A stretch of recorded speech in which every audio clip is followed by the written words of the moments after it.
tatalakayin lang natin at i-discuss natin ang isang napaka-importanting bagay na kailangan yung bilhin, no?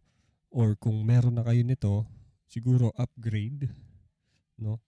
Or pwede rin naman dahil most of the bass guitars or lahat ng electric guitars na halos, no? Lahat ng electric guitars na binibili nyo doesn't come with it, no? Bukod sa cable, yung gig bag, no? Gig bag, napaka-importante niyan as a protection for your guitar, no? Lalo na kung i-store niyo sa bahay or dadalhin niyo siya sa gig, no? So gig bag ang i-review natin for today. Bago natin simulan yung video, gusto ko lang sabihin sa inyo na itong gig bag na to ay binili natin, no? Ang pangalan ng gig bag niya is My Gig, and dito niyo siya mabibili.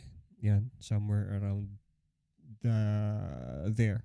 So, itong gig bag na to is binili natin